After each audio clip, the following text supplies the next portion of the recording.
Bonjour à tous.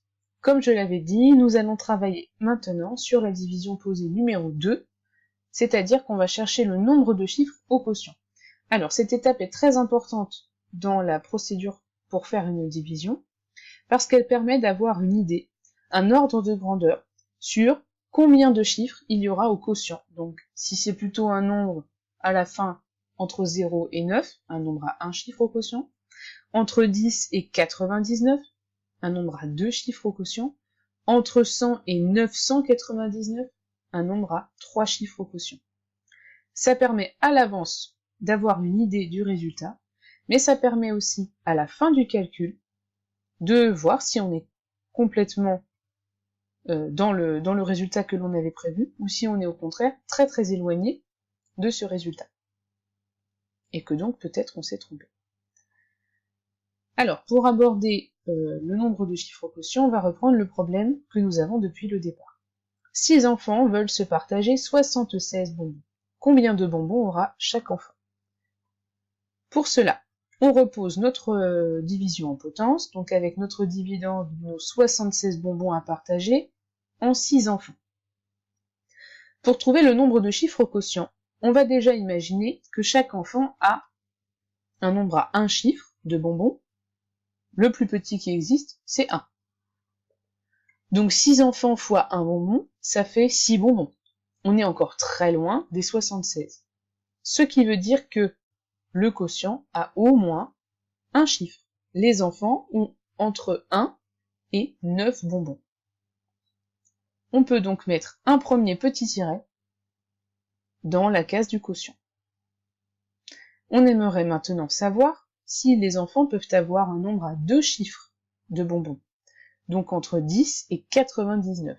Pour cela, on va tester avec le plus petit nombre à 2 chiffres, 10. 6 enfants fois 10 bonbons, ça fait 60 bonbons. On est encore en dessous des 76, c'est donc possible. Le quotient a donc au moins 2 chiffres, entre 10 bonbons et 99 bonbons par enfant. On peut donc mettre le deuxième tiret. Sauf que là, on aimerait bien savoir si ils n'ont que 2 chiffres au quotient, ou est-ce qu'il peut y avoir 3 chiffres au quotient? Est-ce que les enfants peuvent avoir au moins 100 bonbons par personne?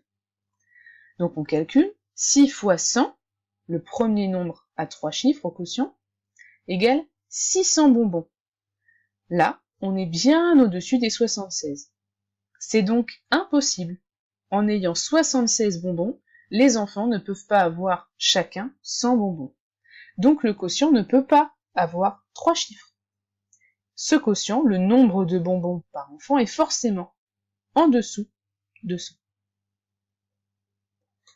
Alors, pour récapituler, lorsque l'on fait ces étapes avant de calculer une division, on peut écrire dans un premier temps 6 fois 10, donc le premier nombre à 2 chiffres qui existe, égale 60, plus petit que 76, donc on sait que notre quotient a au moins 2 chiffres, mais on sait aussi qu'il ne peut pas avoir 3 chiffres, parce qu'on a fait 6 fois 100, premier nombre à 3 chiffres, égale 600, qui est supérieur à 76. Donc le quotient a obligatoirement 2 chiffres. Pas un de moins, pas un de plus. Voilà pour ce qui est de trouver le nombre de chiffres au quotient. Pour la suite, je te propose de regarder la division posée numéro 3, dans laquelle tu apprendras comment poser la division de A à Z. À bientôt!